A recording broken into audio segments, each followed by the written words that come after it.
Today I'm going to work on Paul Verville's vintage Baldwin piano here. All right, right now I'm going to do a quick tuning on it just to get the pitch at A440 in this case.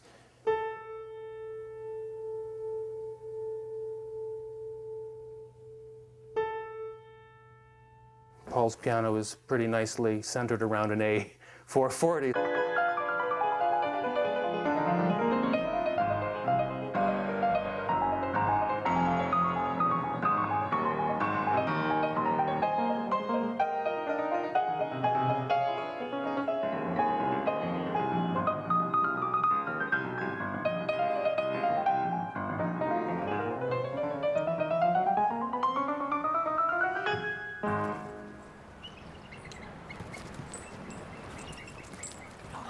I knew I didn't fit in, that was the problem. I don't know where I fit in because I've always loved classical music and I've always loved Beethoven in particular.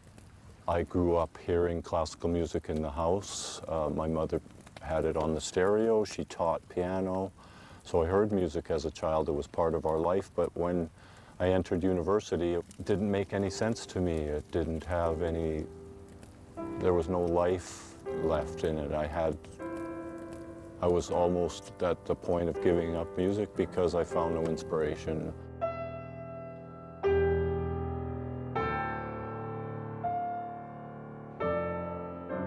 Beethoven was completely exact in what he wrote and how it fit mathematically.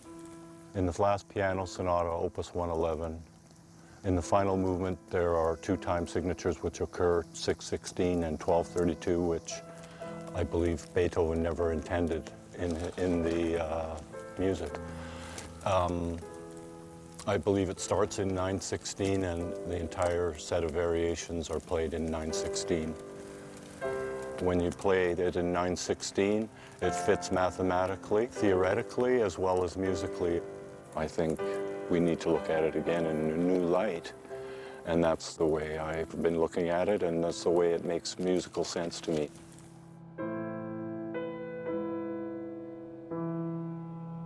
There's absolutely no way that this could work out to 9/16ths. Out of the question. It's obviously something which seems to attract some interest and notice. Everybody's been wrong about this sonata for almost 200 years, and I'm right.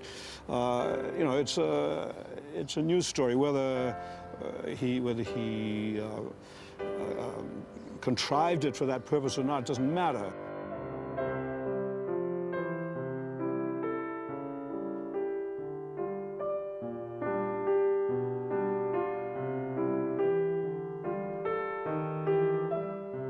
I think the opposition is because many of the people can't believe that in the last 200 years no one else would have thought of something like that, and they just don't want to touch it, and they think that it's in a way ridiculous that with so many experts like Schnabel, Schenker, and let's say Claudio Arrau, and all these people would not have discovered it and wouldn't have talked about it. So they feel that maybe Paul's idea is a little bit far-fetched. But I don't. There are a lot of really important musicians and pianists who've occupied themselves with this piece for you know, more than a century, and one of us would undoubtedly have noticed before this if there were such an anomaly.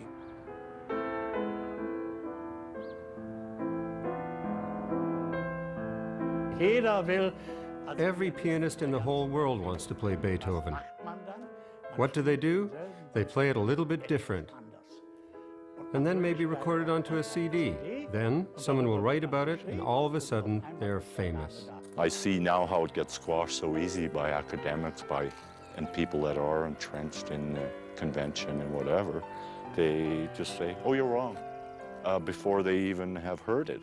How do you suddenly change your whole perspective and say, oh, but that would be like waking up, you know? For me, it was like waking up when I first heard that music. It's like nothing else I've ever had experienced. We have the problem that they will think, oh, okay, he's Indian, so it's got to be something, you know, about nature or about how they feel music or time, you know. And people have some fragmentary knowledge about how time was seen in some Indian cultures. Of course, they think of the American Red Indian cultures, who, you know, they didn't have a word for time, so they said, you know, this must be three times after the sun came up, or something. So there must be some completely different approach towards time. So this must be where he comes from. And then they wouldn't understand anything and wouldn't allow him to be accurate about European music. Paul had his major moment of discovery with the 111th, and I think he called me at 3 o'clock in the morning. He was that excited about it. So, you know, he knew I had an ear and that I would listen. He initially started just to count the rhythm with his hands and to play it, and then he went to the piano and played it the way it traditionally has been interpreted, and then he just changed the time signature, and it made sense. The music, I'm a musician, Paul's way of playing it just seems to make this piece have a new life.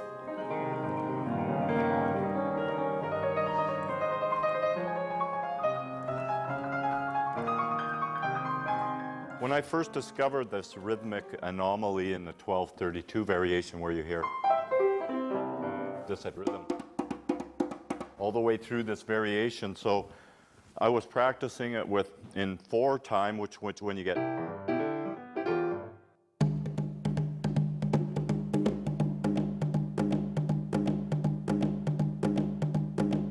all the way through this rhythm. However, if you play in 3 time with the syncopate, you get this rhythm.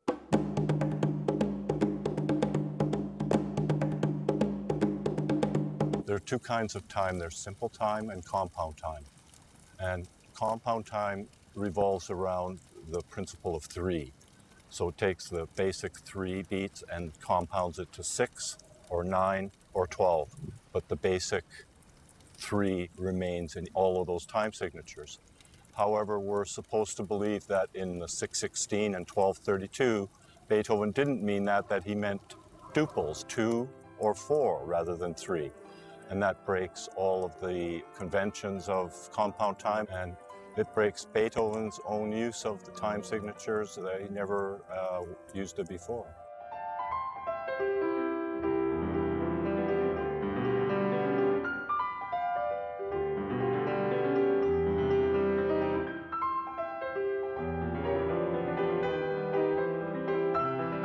I think it's hard to digest for a lot of people, but I don't think it should be dismissed out of hand before giving it some hearing at first, at least. Could be a vested interest, could be that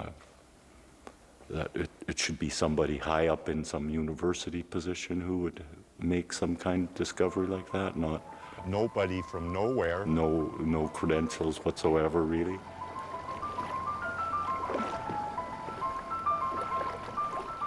A lot of it makes sense to me, but it might be hard to convince people that have been doing it for a lifetime, you know. People that disclaim my find before hearing it, I have absolutely no respect for them. If you're a musician, the music is what you want to speak, and I get that from a few musicologists. They make a decision before they've even heard it.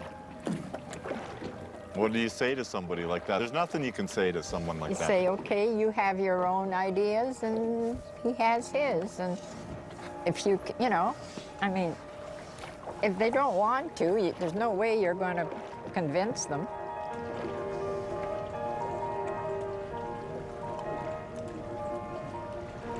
Oh, yeah. Nice. Good for you, Paul.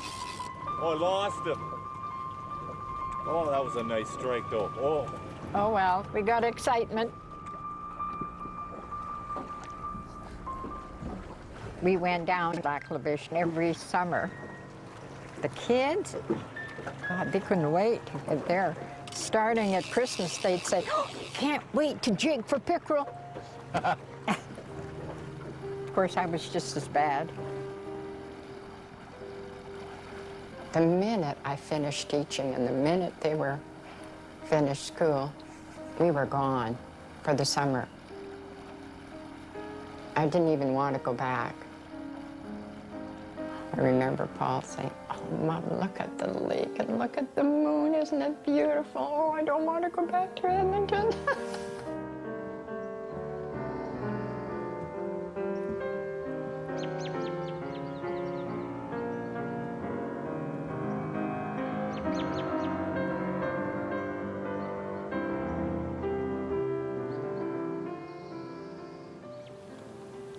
Feel like getting out there right now and fishing.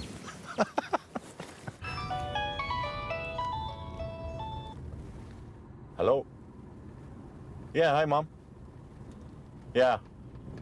We're just driving around Laberge. The house, there it is. That's it. Looking at the lake. And then there was a dock right down here, a government dock, and another one way down there. Used to be raspberry bushes everywhere.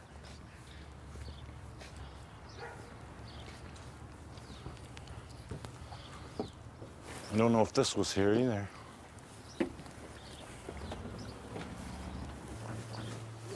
But this seemed like you could live in here, this space. It was so huge. So it was a gorgeous place to sleep in the summertime. You played down here when you were 6 years old? Oh, yeah. Well, then I probably played with you. Down here. We used to have a slide on the dock. I remember that. Yeah, and we used to ride our bicycles off the end of the Yeah, well, hey, they were there. Me and my brothers were doing the same thing. I still dream about it. Everybody learned to swim right here. Yeah, that's right. And fish at the other one. Yes, I fish at the big dock, yeah. Yeah.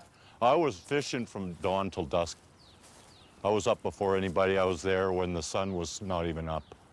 Me and Dennis and Daryl came home with 150 perch from that dock.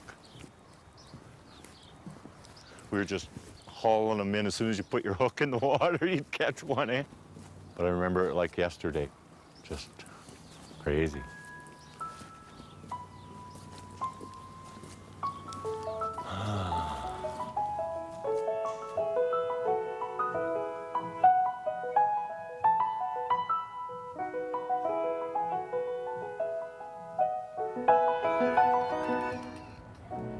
I'm a pretty anti-establishment kind of guy.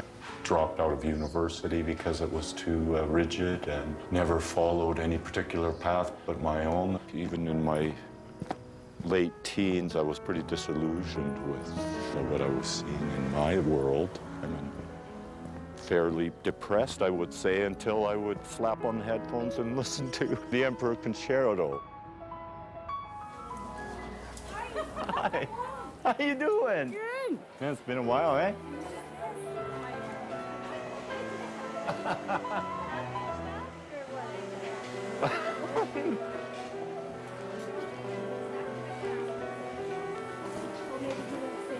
Yeah. Like Beethoven. Yeah. Yeah, you should have it like that. Wild and crazy. Now I have this status, Metis status card. Oh, you you guys are. Oh yeah. Both Mom and Dad were. Really? Yeah. I didn't know that. Is that right? Give him a mohawk. Give me a mohawk. Come on, let's give him a mohawk. I didn't know we had native ancestry till my mid-20s when my father told us one night after he drank a whole lot of scotch. But it took him many years to get to do that, so it must have been something real deep to keep him from talking about it before that, or until he was in such a state of inebriation that he could talk about it. I imagine it was hidden because a certain part of our history shows that you didn't want to be native or half-breed, as they called it at the time. So if you were, and you didn't look like it, you probably either weren't told you were, or you hid it from the rest of the world. So that's why we didn't know as children. But we grew up with that kind of lifestyle. You know, we fished and we hunted and we grew our food out of the ground. Dad took every opportunity he could to take us out into nature and fishing and hunting and camping and how to light a fire, how to set up your camp, what you had to have to survive. I have great fond memories of my dad and of going out and doing all those things. Well, do they have a call, Buffalo?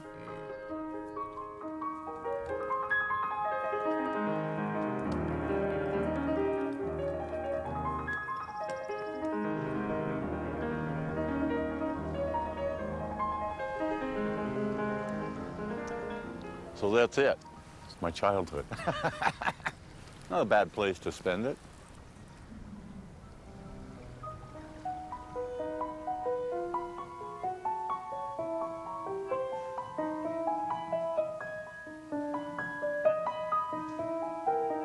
I think that being Métis, you use everything you can within your world, because the Métis people had to exist between the two worlds of white and Aboriginal. They were able to find a means of working the two sides and actually becoming part of both. So it helps because it gives you more perspective to look at. You have a more open attitude because you're born and raised that way, that you have an openness to what's around you.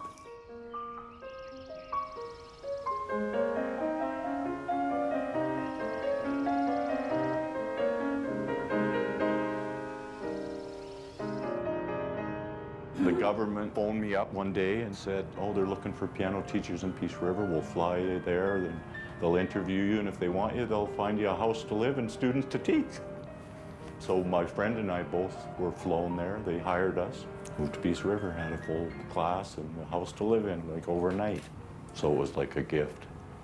When I was driving school bus in from Reno, I set out about 6:30 in the morning, pick up all the kids along the way to Peace River, and drop them off at their schools. Come Springfield, where I had a classroom, and kids would come out for piano lessons during the day, and then at the end of the day, I'd pick the kids up from school and drive them home again and go home. It was basically an idea I had that came together pretty well. Yeah. We spent first year in Peace River, and then the next 3 years in Reno. We were called the ponytails out in Reno because we both had long hair and it was in ponytails, and we lived in a farming community, northern Alberta farming community, so yeah, we were a little bit different.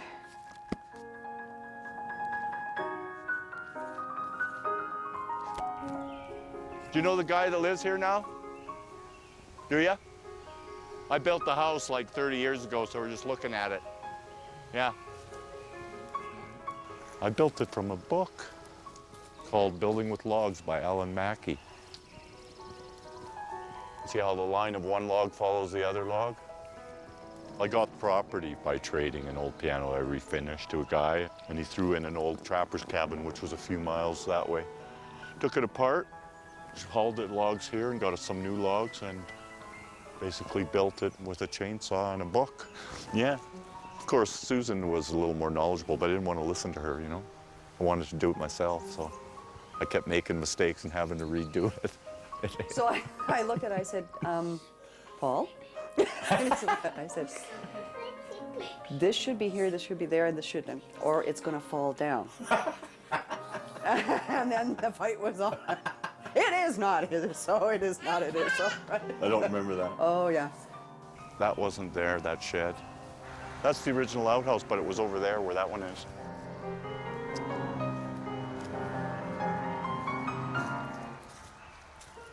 Yeah, that's it, with a styrofoam seat. Because of 40 below, that's what you want, a styrofoam seat. It still looks pretty good for 25 years ago. Still standing. He was always a free spirit, you know. He was fun, you know. He was the first vegetarian, long-haired hippie I'd ever met, and you know, obviously, you know, he knew what he wanted in life, and he was very comfortable with who he was.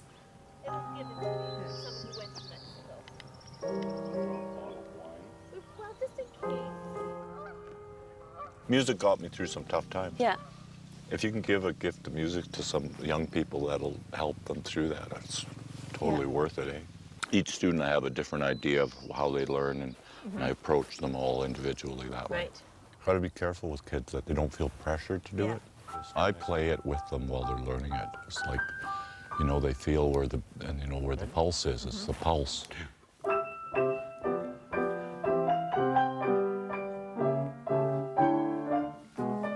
Nice and off the top. Paul doesn't do it by notes.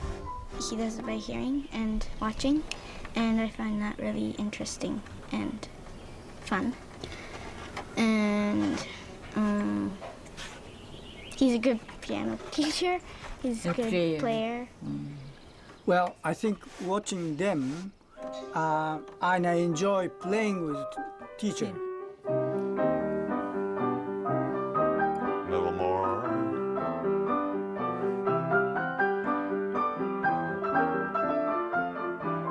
I like to play a lot Beethoven, and I like it because well, Paul knows a lot about them, and he teaches well, I think, and it's kind of cool because it's like really a long time ago, and they were like heroes and stuff. Yeah, I enjoy teaching because the children are so pliable and they're so full of life, and they are open to, they trust you with giving them knowledge and information. So if you honor that trust and you see each child as an expression of that, then it's nothing but a joy to teach. I know that Paul was a percussionist and a drummer in his younger life, and that adds another dimension to playing, because the piano is a percussive instrument. And the rhythms and the polyrhythms and the things that drummers know about their instrument, it's a wonderful combination to have a piano player to have that background with percussion.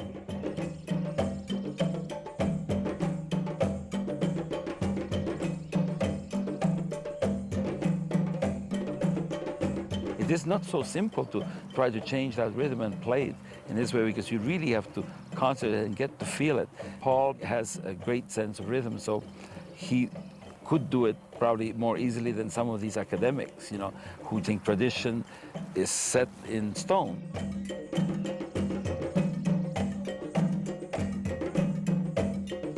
Beethoven started writing incredible rhythmic material for the piano because he could do it. But to just be able, you know, to have no sense of meter and rhythm. A lot of classical pianists lack meter. They haven't been taught meter. So they get away from that by being free, you know, and all over the place. You put a metronome on, they can't follow it, you know, and they say that it's bad for you to play with one. Practicing with a metronome destroys musicality. That's a quote from QWERTY. You know why he says that? Because he can't do it. And I've heard him, he's got no meter. 1, 2, 3, 4, 5, 6, 18, 12, 30 seconds. 1, 2. He's all mixed up already. Okay, I think I understand it now. Because if we count up the values here, we've got, these here are 30 seconds. So I'm going to skip this one for the moment because those are 64ths. So you have 1, 2, 3, 4, 30 seconds. Each time he added it wrong, differently. The first time he actually had it right, he said 3, so it's 9/16. He had it right the first time. 1, 2, 3, 1, 2, 3. And he writes, Beethoven writes, l'istesso tempo, which in Italian means the same tempo. So the basic pulse filling the bar is 3 pulses. When he tries to add it up and he goes into triplets, he can't do it because there aren't any there. You have to imagine them. So every time he tried to add it up, it adds up to 9, no matter what. And if it did add up to 12 and these were 4, then that breaks the rules of compound time. Paul, you should concentrate on practicing and not try to find errors in what the great musicians since Beethoven's time have done. He should have actually written out the other way because then it's much easier to see it and conceive it that way, I think. This was probably the simplest way you could have written it, though, isn't it? You see, he should have, in order to do what you are saying, this is the way he really should have written it out, and then it's perfectly simple to see the nine. So why did he not do? Went up here at 1, 2, and I figured it out from this notation that it's 9/16. So I wouldn't trade with him for anything in the world. I mean, this is a really difficult struggle that he's going through, and I think finding a renowned piano player to perform his interpretation the best possible way, I think this is really what should solve the problem.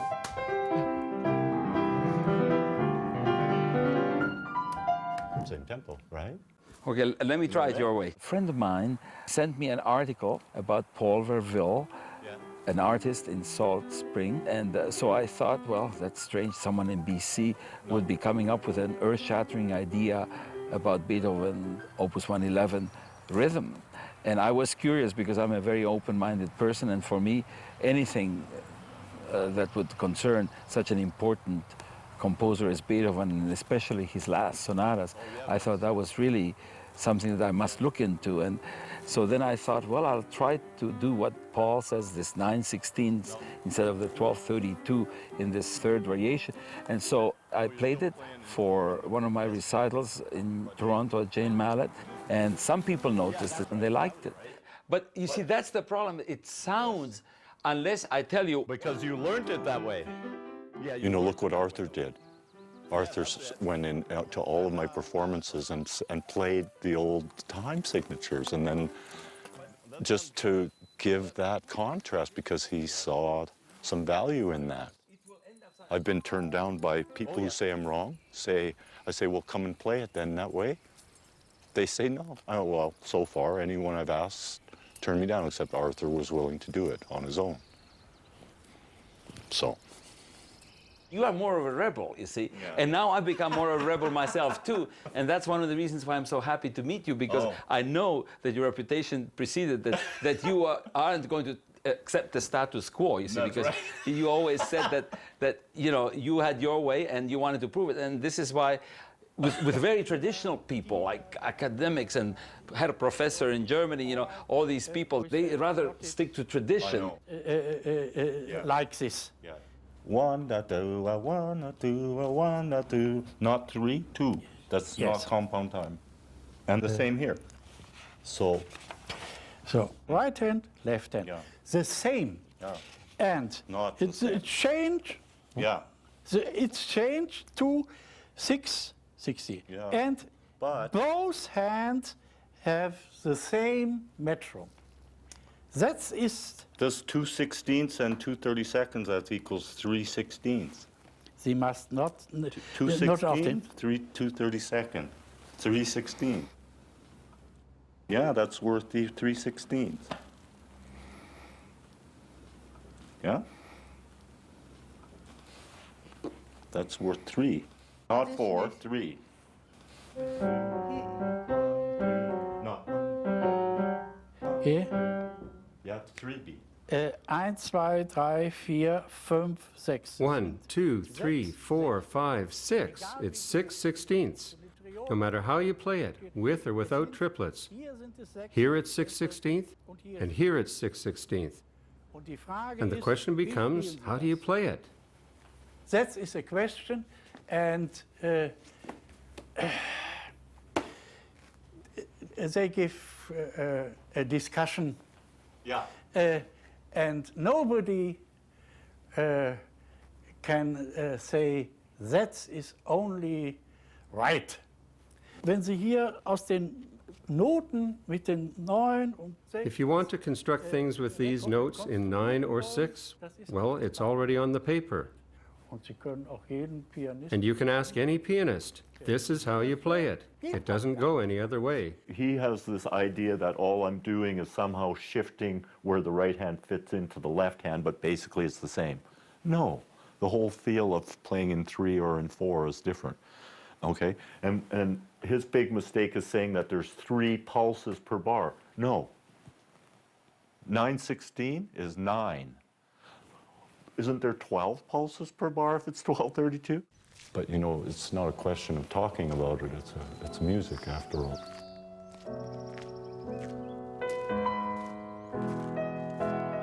I'm speechless to be in Vienna, really. How do you put words to that? I can hear Beethoven's music in the air, you know?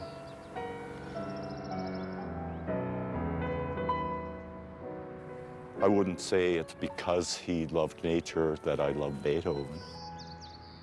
I'd say he was connected more to it than most, so that we hear it in his music. He gives that back. It's a great gift. There's all walnut trees all along here.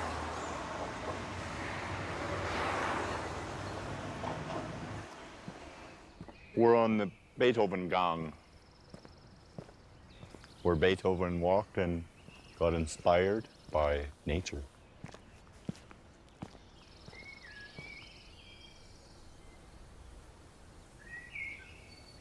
That bird there, he probably loved that sound.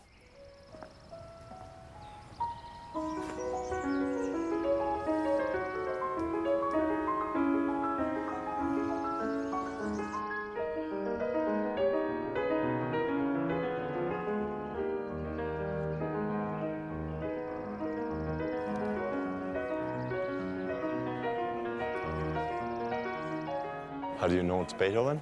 Oh, you can tell the face. It's him, for sure.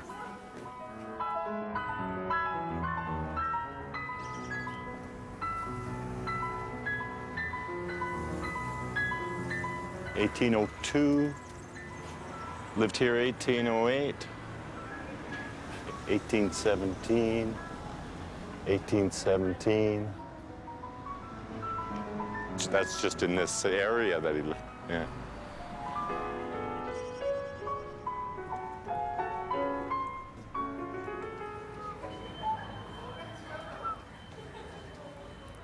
Sounds like a party. Beethoven's having a party.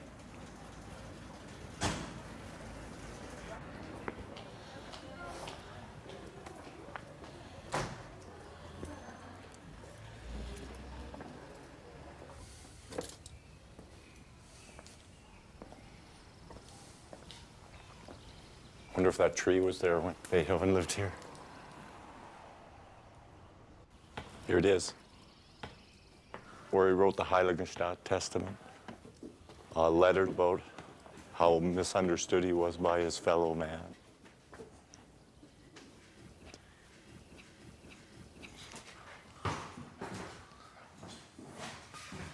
For my brothers Karl and Johann, born with an ardent and lively temperament, even susceptible to the diversions of society, I was compelled early to isolate myself to live in loneliness.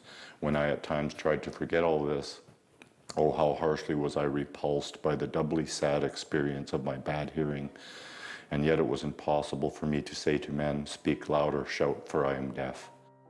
Obviously, his going deaf had a great effect on him. He was cut off from his fellow man, from his world, so he must have gone into another source to get that inspiration that most of us don't have that access to, except through his music, maybe. His deafness made him grow even larger, which is beyond our comprehension, but it's obvious in his music. Except for 111, where they say, oh, what happened there on those variations? Nothing happened, we just didn't understand what he wrote. Whether he would have written those works had he not gone deaf, I don't think anybody can answer that. Beethoven, for me, is a lifesaver, I guess. It's hard to describe what the music does, but it gives you hope, gives you life.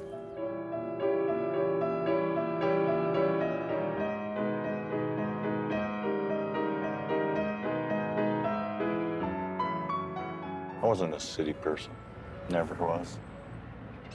I always felt like an alien in white Western society. The only time I feel at home is at a powwow or sitting around a fire.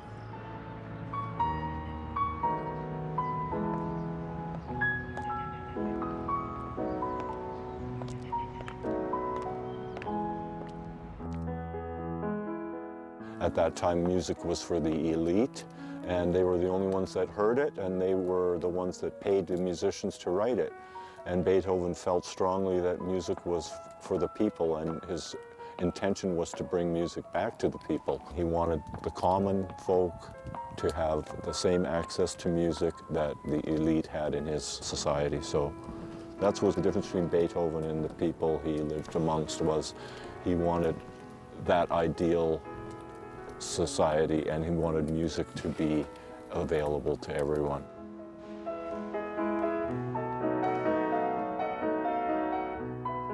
This room here, room that Beethoven rehearsed the Eroica Symphony in for Count Lobkowitz, one of Beethoven's benefactors, and supported him in his musical career. And I don't know how they got an orchestra in here to perform the Eroica, but that's what apparently happened.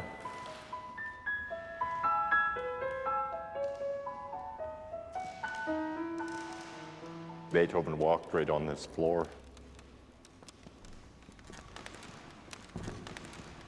Wow. Cool, eh?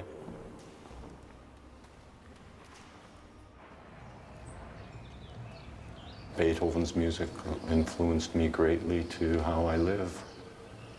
To listen to Beethoven is to hear the voice of God almost, you know.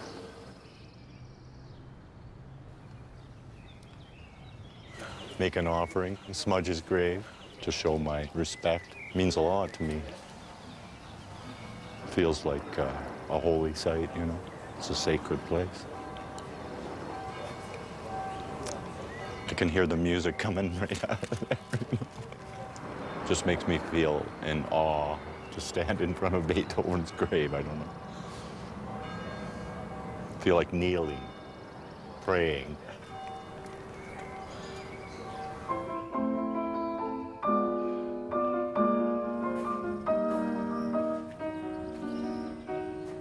All modern jazz and timing and harmony all come from Beethoven's works. There's no chord that he didn't use, put it this way. He used them all.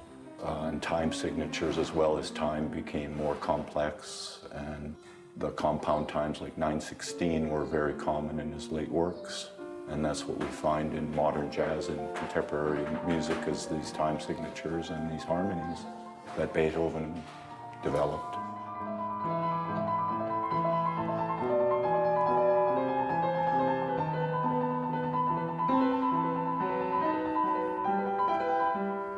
Nice piano. Beethoven uses very strong superpositions, diminished seventh chords. Actually, in some pieces, some really shrill dissonances that kind of remind you of jazz. The main point is the rhythmic element. That rhythmic contrast, that idea that you can place very strong beats against each other in such a small space, is something that is very distinct with Beethoven. And so far, my interpretation has been that Beethoven really did produce something like jazz in his rhythmic ideas, especially laying a 4 rhythm over a 3 rhythm, and through that, he wreaks havoc. Yeah, but the other thing is because the theme, Yes. Yeah? Yeah. 1, 2, 3, sweat. It's a different rhythm. Yes, it's more swinging. Yeah, It's, and that, you know, and that. Which one has more, more jazz, yeah? Was ich bei dem Stück für ein grundsätzliches Problem halte, ist die Notation. I think the main problem of this piece is the notation. Beethoven had an idea in his head, but couldn't notate it on the paper. You can see how many times he corrected it.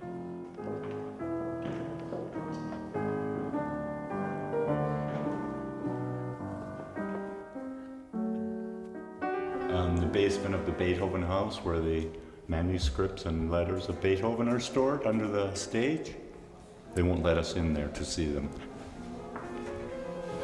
We don't know why, but...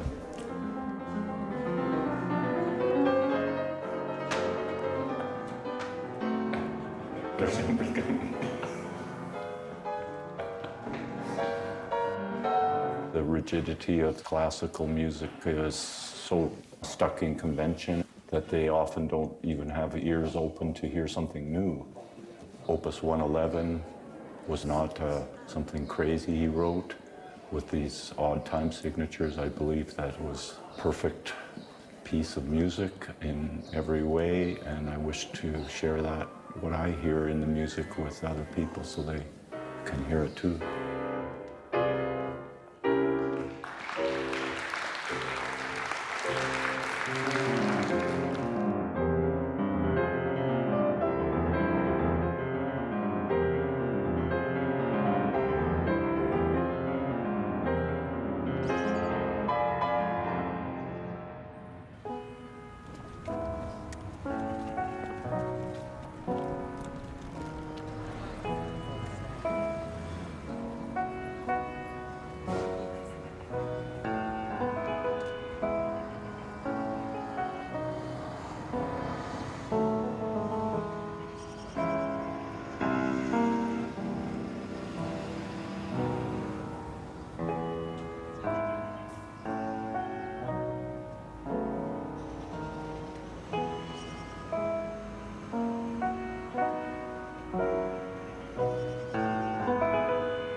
We're in the courtyard at the Beethoven House in Bonn.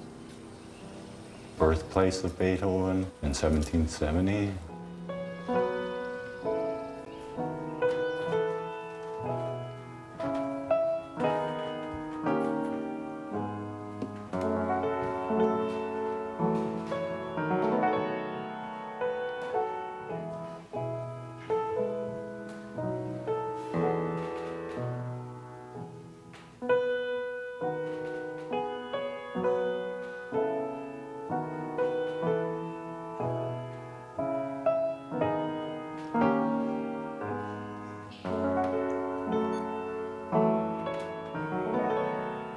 For me, it's a life dream to come and see where Beethoven was born and died and lived.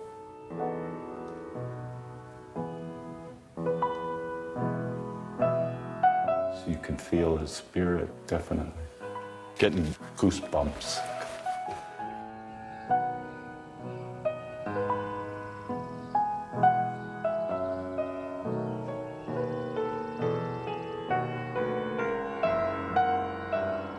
I'm wiping the tears away.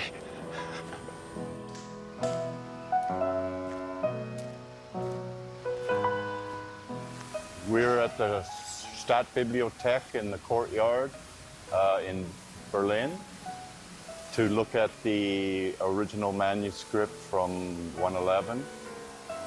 And for me, it's like seeing the Holy Grail finally coming to the end of the journey, and yeah, hard to describe the feeling.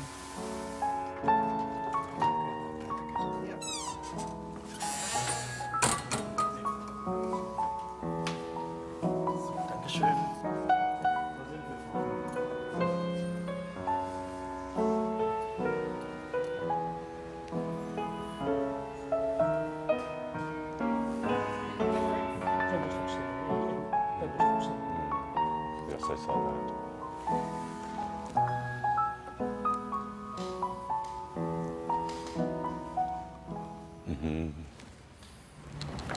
Ja, Sie sehen, hier hat schon gearbeitet, nicht? You can see here where he worked on it. He made a hole by erasing. Ich glaube, wenn man das insgesamt betrachtet, I think when you look at the entire manuscript, you can really see that Beethoven mainly worked on the bridges to and from the variations, and that he was unsure of what to do there. Now we should have the third variation. Yeah. There it is. Yeah. And there's the time signature. And he broke all the rules of his own time that he uses everywhere else in his music. This is the only place he breaks these rules of compound time. The clean copy of the sonata got lost, but we know through the correspondences of Beethoven that one must have existed, that he wrote at least one clean copy, including this variation. Es gibt an einer Seite die Überlieferung. On one side there is tradition, like we have here on the table. We have the credentials of Beethoven himself in the letters that we know of. That is one side. On the other side, we have a well-known musician who says, something's wrong here, and we've been shown what it is. That is noteworthy and meaningful. So if I 1, 2, 3, 4, 5, 6, 1, 2, that's faster. Of course it will go faster.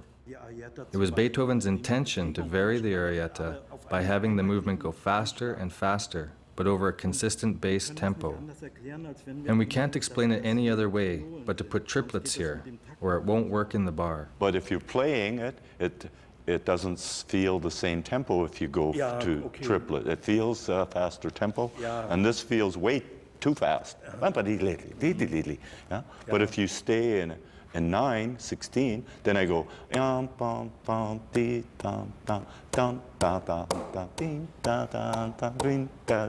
It's the same. It's okay? You understand the difference? What I mean? But to my ears, that sounds right. That's all I can say. So if I play this, not that everyone go, if I play they, so what can I say? It's a mystery to me, mystery. Okay. But the music, if the music is Beethoven, you hear that always, and no one wants to play that. Very, very many people say, I don't play that then. So there's got to be something there. But, I can't say what the explanation is. I don't know. I really don't know. Solche Fragen, die auftauchen, wie Paul sie jetzt gestellt hat, auch, sind immer. The questions that Paul has brought up give us reason to address the manuscripts in detail once again, and to look at them in depth. What did Beethoven actually mean? And how did he do it? That's the only way to get ahead in the analysis, right? Always ask questions and pose hypotheses, even if they're not always correct. Because then you look even deeper once again, and you think about it again. That's how things go forward.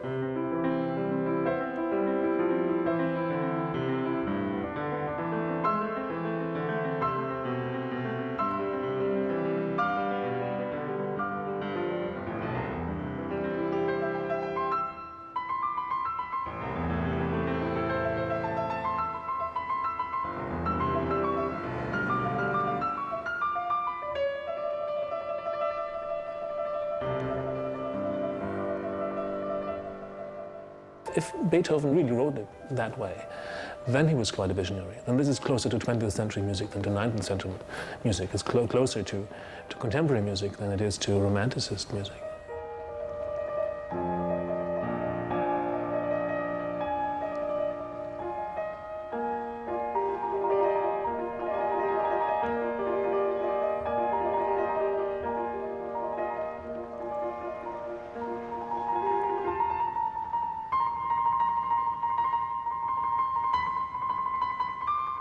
For Paul, every artist's dream is to reach more people than themselves. That's his great dream, I'm sure, is to share his music with the world and the way he feels it, because it affects him so much and so profoundly in everything that he does. Why not share that with the world? And he'll do it. He'll be an ambassador for Canada, an ambassador for Salt Spring Island in BC.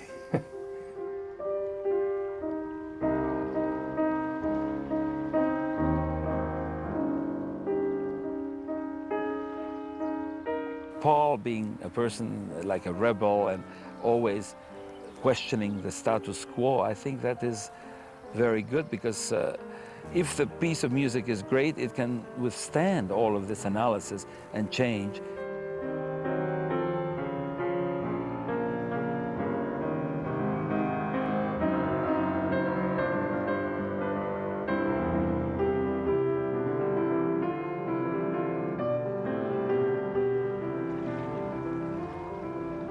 Beethoven never stood still. He always progressed in his music, and as he got more advanced, he became more misunderstood. And his last works at the time where people just thought he was losing his mind and they didn't understand the music. And he said himself he was writing for the future, for 200 years from that time, and that's where we are now. So we're still trying to understand his late works and what they really are.